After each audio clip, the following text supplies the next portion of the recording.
Hello, I'm Essay, your AI essayist. Please note that all content, audio and video in this presentation are AI generated. As AI can sometimes produce inaccuracies, I encourage you to verify any factual information presented. With that in mind, let's begin. The air hangs heavy, thick with a palpable unease. A single gas lamp casts elongated shadows across a sparsely furnished room in Sickert, Sickert 1914. The scene unfolds not as a narrative, but as a psychological state rendered in paint. This unsettling interior, a microcosm of modern anxieties, reveals the limitations of artistic conventions preceding Sickert's emergence. Late Victorian art, steeped in moralizing sentimentality, often presented a sanitized vision of society, a far cry from the complex realities of urban existence. Similarly, the French Impressionists, with their emphasis on fleeting light and the leisure of the bourgeois class, offered a perspective that lacked the psychological depth and gritty realism Sickert sought to capture. His artistic journey, a careful selection and synthesis of influences, began with a profound engagement with the work of James McNeill Whistler. From Whistler, Sickert absorbed a deep appreciation for tonal harmony, a mastery of subtle gradations of light and shadow that would become a hallmark of his style. Whistler's emphasis on the autonomy of art, the notion of art for art's sake, resonated deeply with Sickert's ambition to create works that transcended mere representation, exploring instead the evocative power of form and color. This emphasis on artistic independence allowed Sickert to escape the constraints of didactic Victorian art, freeing him to explore the less palatable aspects of modern life. Yet, Whistler's influence was only one thread in the rich tapestry of Sickert's artistic development. Another crucial influence was Edward Degas, the master of Parisian modern life. Degas' detached, almost voyeuristic observational style, his radical cropping, and his fascination with the unglamorous moments of everyday existence profoundly shaped Sickert's artistic vision. Degas' ability to capture fleeting gestures, to reveal psychological nuances in seemingly mundane scenes, provided Sickert with a powerful model for his own explorations of urban life. The seemingly casual compositions, the focus on unexpected angles and perspectives, all contributed to a sense of immediacy and psychological realism that was absent from the more formal Victorian tradition. Sickert's apprenticeship in London and Deep provided the crucial crucible for this artistic synthesis. His early works demonstrate a gradual assimilation of these disparate influences, a process of refinement and experimentation that culminated in a distinctly personal style. The London scenes, often depicting music halls or theatrical backstages, reveal a growing fascination with the darker, more ambiguous aspects of urban life. These early paintings already exhibit a keen understanding of light and shadow, a sensitivity to the psychological undercurrents of everyday interactions. The Deep paintings, with their depictions of coastal scenes and maritime life, reveal a similar attention to detail, a commitment to capturing the nuances of light and atmosphere. However, even in these earlier works, there is a perceptible shift toward a more psychologically charged realism, a move away from the idealized representations of Victorian art. The development of Sickert's distinctive style was a deliberate process, a conscious rejection of prevailing artistic conventions. He carefully constructed his compositions, employing a range of techniques to achieve his desired effects. His use of preparatory drawings, a meticulous approach to planning his paintings, laid the foundation for his later, more complex works. This meticulous planning, combined with his keen observational skills, allowed him to create paintings that were both formally sophisticated and deeply psychologically resonant. His palette, often described as subdued or earthy, was a conscious stylistic choice, reflecting the muted light and grimy atmosphere of the urban environments he depicted. This more restraint, far from being a limitation, became a powerful tool for creating a sense of psychological tension and ambiguity. The muted colors, the carefully modulated light, all contributed to a sense of unease, a feeling that something is hidden, something is just beneath the surface. The early paintings, therefore, represent a critical stage in Sickert's artistic evolution, a period of experimentation and refinement that laid the groundwork for his later, more mature works. He did not simply emulate his predecessors. He selectively absorbed and transformed their influences, forging a distinctly personal style that would profoundly impact the development of British modern art. The unsettling interiors, the psychological nuances, the gritty realism, all these elements coalesced to create a new artistic language, one capable of capturing the complexities of modern urban life with unprecedented power and insight. The groundwork, laid with meticulous care and a profound understanding of his artistic heritage, was complete. The stage was set for a more radical exploration of the urban landscape, a journey into the heart of Edwardian London and its hidden shadows. The groundwork, laid with meticulous care and a profound understanding of his artistic heritage, was complete. The stage was set for a more radical exploration of the urban landscape, a journey into the heart of Edwardian London and its hidden shadows. The challenge facing Sickert and his contemporaries was how to forge a truly native modern art, one capable of confronting the often unpicturesque realities of Edwardian London. The prevailing artistic modes, steeped in impressionistic light and pastoral scenes, seemed inadequate for depicting the city's dark, claustrophobic interiors and the lives of its working-class inhabitants. A new visual language was required, one that could capture the grit, the psychological unease, and the hidden stories lurking beneath the surface of urban life. Sickert's solution was multifaceted, encompassing both organizational innovation and technical refinement. He recognized the need for a collective, a platform, where artists sharing this commitment to raw, urban subject matter could find support and a shared identity. This led to the formation of the Camden Town Group, a pivotal moment in the development of British modernism. The group provided a space for artists to exhibit together, to debate artistic approaches, and to collectively challenge the established norms of the art world. It fostered a sense of camaraderie and mutual encouragement, essential for artists venturing into uncharted territory. The Camden Town Group, while diverse in its individual styles, was united by a shared interest in depicting contemporary urban life. They turned their attention to the streets, the music halls, the boarding houses, and the back parlors of London, seeking to capture the everyday experiences of ordinary people. They embraced subjects previously considered unsuitable for high art, finding beauty and significance in the mundane and the overlooked. The group's exhibitions were often met with critical controversy, challenging viewers' expectations of what art should be and what it should represent. Beyond the organizational aspects of the Camden Town Group, Sickert also developed a unique and innovative working method that allowed him to translate his vision of urban realism onto canvas. This method involved a deliberate, constructed approach, a departure from the spontaneity often associated with Impressionism. He began with preparatory drawings, carefully studying his subjects and composing his scenes. Increasingly, he incorporated photography into his process, using photographs as source material for his compositions. These photographs provided a wealth of visual information, allowing him to accurately capture the details of his chosen subjects. Once he had established his composition, whether through drawings or photographs, Sickert would then square up the image for transfer to canvas. This involved dividing the source material into a grid and then meticulously copying each square onto a larger grid on the canvas. This process allowed him to maintain accuracy and control over the final image, ensuring that every detail was precisely rendered. The squaring up method imparted a distinctive quality to his paintings, a sense of deliberate construction and careful planning. It was a technique that allowed him to translate his observations of reality into a highly structured and considered artistic statement. The use of photography in his working method was particularly significant. It reflected a growing awareness of the power of mechanical reproduction and its impact on visual culture. Rather than viewing photography as a threat to painting, Sickert embraced it as a tool, a means of capturing and documenting the world around him. He recognized that photography could provide a level of detail and accuracy that was difficult to achieve through traditional drawing or painting techniques alone. He used photographs to inform his compositions, to capture fleeting moments, and to record the subtle nuances of light and shadow. His color palette during this period was also distinctive, often described as low-key or muddy. He favored earthy tones, muted greens, browns, and grays, reflecting the grimy, industrial character of Edwardian London. This was a deliberate choice, a rejection of the bright, vibrant colors of Impressionism in favor of a more somber and realistic representation of the urban environment. The muddy palette was particularly effective in capturing the effects of gaslight, which cast a yellowish, diffused glow over the city's interiors. It imparted a sense of claustrophobia and psychological tension to his domestic scenes, reflecting the anxieties and uncertainties of modern life. The interiors Sickert depicted were often sparsely furnished, dimly lit, and populated by solitary figures. These were not idealized portrayals of domestic bliss, but rather unflinching depictions of the realities of working-class life. The figures in his paintings often appear withdrawn, lost in thought, or engaged in mundane activities. There's a sense of quiet desperation, a feeling that something is amiss, that secrets are being kept. He imbued these scenes with a palpable psychological tension, inviting viewers to contemplate the inner lives of his subjects. One particularly striking example of his Camden Town period work is the Camden Murder series, a group of paintings inspired by the real-life murder of a prostitute in Camden Town. These paintings are not sensationalistic or exploitative, but rather somber and contemplative. They explore themes of violence, vulnerability, and the hidden darkness lurking beneath the surface of urban life. The paintings are characterized by their muted colors, their stark compositions, and their sense of psychological unease. They are powerful reminders of the social realities of Edwardian London, a city grappling with poverty, crime, and moral decay. In paintings such as Inui, the psychological weight is palpable. The scene portrays a couple in a drab interior, their faces etched with boredom and dissatisfaction. The man slumps in a chair, his gaze averted, while a woman stares blankly into space. The composition is carefully arranged to emphasize the distance between them, both physically and emotionally. The muted colors and the oppressive atmosphere contribute to the overall sense of Inui,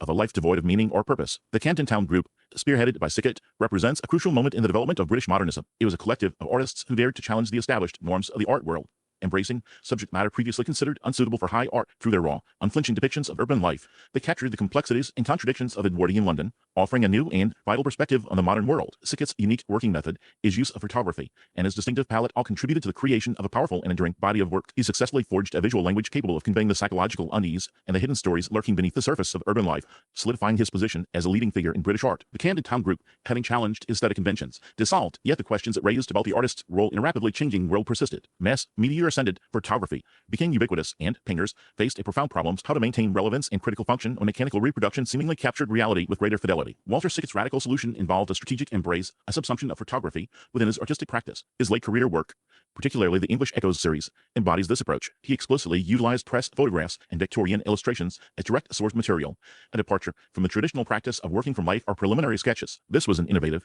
even controversial move. He treated the photograph, the pre-existing printed image, as a precomposed truth to be translated, interpreted, and ultimately distorted through the application of paint. The English Echoes are not straightforward copies or mere transcriptions. They are acts of artistic ventriloquism. Sickert selected images, often from popular newspapers or magazines, that resonated with his own artistic concerns: the banality of everyday life, the spectacle of celebrity, the pervasive sense of unease that characterized the interwar period. He then subjected these images to a process of painterly transformation, manipulating color, tone, and composition to create something entirely new. Consider, for example, his use of photographs of music hall performers. These were readily available images reproduced in newspapers and magazines to promote the stars of the day. Sickert, however, was interested in something beyond mere likeness. He saw in these images an opportunity to explore themes of performance, identity, and the constructed nature of celebrity. In paintings like Marie Lloyd, based on a press photograph of the famous music hall singer, Sickert does more than simply reproduce the image. He flattens the space, simplifies the forms, and exaggerates certain features to create a caricature-like effect. The result is a portrait that is both recognizable and unsettling, capturing the essence of Lloyd's stage persona while simultaneously revealing find the artifice and vulnerability beneath the surface. This process of translation and distortion is key to understanding Sickert's late career practice. He was not attempting to create photorealistic paintings. His aim was to explore the relationship between photography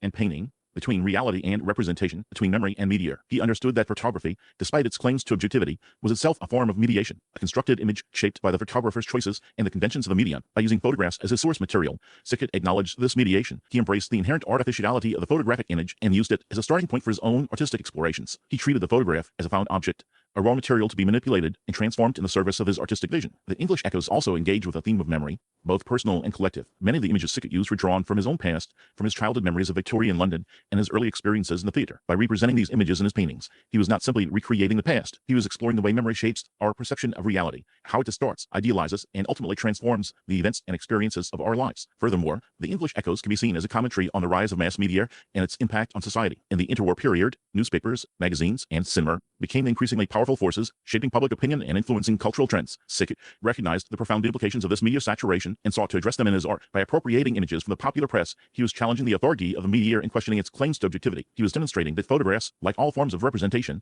are subject to interpretation and manipulation. He was also suggesting that the media, rather than simply reflecting reality, actively constructs it. Sickert's late career practice prefigures the appropriation strategies of pop art and the pictures generation. Artists like Andy Warhol and Sherry Levine would later adopt similar techniques, using mass-produced images as the basis for their own artistic creations. This shared Sickert's interest in exploring the relationship between art and commerce, between originality and reproduction, between the individual and the mass media. Warhol's silk-screened images of Marilyn Monroe, for example, echo Sickert's use suppressed photographs of music hall performers. Both artists were interested in the cult of celebrity and the way media images shape our perception of famous individuals. Levine's rephotographs of iconic artworks, such as Walker Evans' photographs of Depression-era sharecroppers, similarly engage with questions of authorship and originality. The modern relevance of Sickert's English echoes is undeniable. In an age of digital media, where images are constantly reproduced, manipulated, and disseminated, his work remains remarkably prescient. His exploration of the relationship between photography and painting, between reality and representation, between memory and media, is as relevant today as it was in the interwar period. His practice raises fundamental questions about the nature of art in the digital age. What constitutes originality when images can be so easily copied and transformed? What is the role of the artist in a world saturated with media imagery? How do we distinguish between reality and representation when our perception of the world is increasingly shaped by digital technologies? Sickert's English echoes do not provide easy answers to these questions. They offer a complex and nuanced exploration of the challenges and possibilities facing artists in a rapidly changing world. They remind us that art is not simply about creating beautiful objects. It is about engaging with the world around us, questioning its assumptions, and challenging its conventions. The English Echoes series stands as a testament to Sickert's enduring relevance as an artist and a thinker. His willingness to experiment, to challenge established norms, and to embrace the complexities of modern life makes him a figure of continuing fascination and inspiration. He demonstrated that painting could maintain its critical edge not through a rejection of photography, but through a strategic engagement with its possibilities. He transformed the photographic image, the readily available illustration, into something deeply personal, unsettling, and profoundly relevant to the ongoing dialogue about art, memory, and the mediated nature of modern existence. The English Echoes series stands as a testament to Sickert's enduring relevance as an artist and a thinker. His willingness to experiment, to challenge established norms, and to embrace the complexities of modern life makes him a figure of continuing fascination and inspiration. He demonstrated that painting could maintain its critical edge through a strategic engagement with the possibilities presented by photography, instead of rejecting it outright. He transformed the photographic image, the readily available illustration, into something deeply personal, unsettling, and profoundly relevant to the ongoing dialogue about art, memory, and the mediated nature of modern existence. Sickert's legacy extends far beyond his own canvases. He served as a vital progenitor, seeding crucial developments in British art that would blossom in the work of the School of London painters. Figures such as Francis Bacon and Lucian Freud, while possessing distinct artistic visions, undeniably inherited and transformed aspects of Sickert's unflinching gaze, his treatment of flesh, and his understanding of the human form's inherent vulnerability. Consider Bacon's distorted figures, writhing within claustrophobic spaces. One finds an echo of Sickert's fascination with the human body under duress, portrayed without sentimentality. Bacon amplified this quality, pushing it to the point of visceral horror that the initial impulse, the willingness to confront the uncomfortable realities of human existence, can be traced back to Sickert's earlier explorations. The raw, almost brutal honesty in Bacon's depictions owes a debt to Sickert's determination to depict life as it is experienced, complete with its anxieties and its inherent ugliness. Freud, similarly, built upon Sickert's foundations. His portraits, often stark and unsparing, reveal the sitter's inner life with an intensity that can be almost painful. He shared with Sickert a commitment to representing the human figure with uncompromising realism, focusing on the minute details of flesh and bone to convey a sense of profound psychological depth. Where Sickert employed a muted palette and a sense of theatrical distance, Freud moved closer, magnifying the imperfections and vulnerabilities of his subjects. Yet,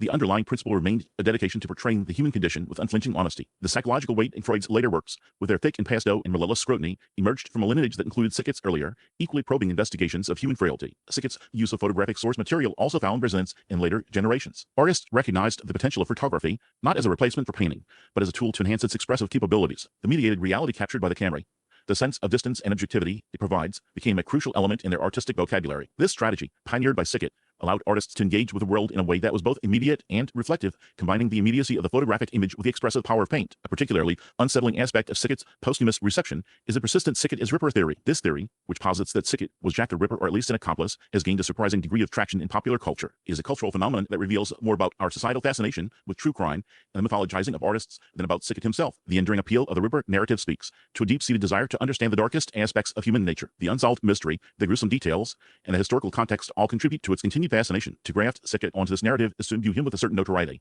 to transform him into a figure of almost mythical proportions. It is a perverse form of recognition, one that reduces his artistic achievements to a sensationalist footnote. The Ripper theory can be seen as an unwanted English echo, a distorted reflection of Sickert's own interest in the macabre. He explored themes of violence and social unrest in his work, depicting scenes of everyday life with a sense of unease and foreboding. This fascination with the darker side of human experience, while undoubtedly present in his art, should not be conflated with actual criminal behavior. The theory's persistence also highlights a tendency to romanticize artists, to project onto them our own fantasies and anxieties. The image of the tortured genius, the misunderstood outsider, is a powerful one, and it is easy to see how Sickert, with his unconventional lifestyle and his unsettling subject matter, could be cast in this role. The Ripper narrative provides a convenient, albeit deeply flawed, framework for understanding his art, reducing its complexities to a simple, sensational story. Ultimately, the Sickert-as-Ripper theory serves as a cautionary tale about the dangers of mythologizing artists and the seductive power of true crime narratives. It is a reminder that our fascination with the macabre can sometimes overshadow a genuine appreciation for artistic achievement. The theory reveals more about the cultural landscape that consumes and repurposes history than it does about the actual historical figure of Walter Sickert. Sickert's contribution lies not in solving mysteries,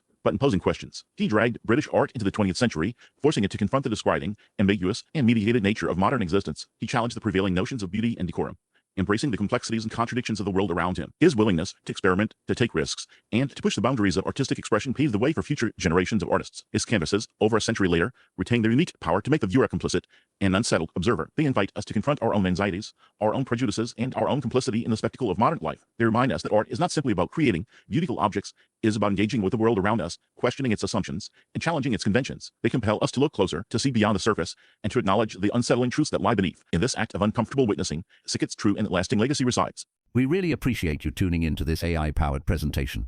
Our goal is to push the boundaries of AI in content creation, and your input is invaluable. If there's a particular subject you'd like to see us tackle next, or if you have suggestions on how we could fine-tune our AI's creative prompts, please don't hesitate to leave your ideas in the comments section.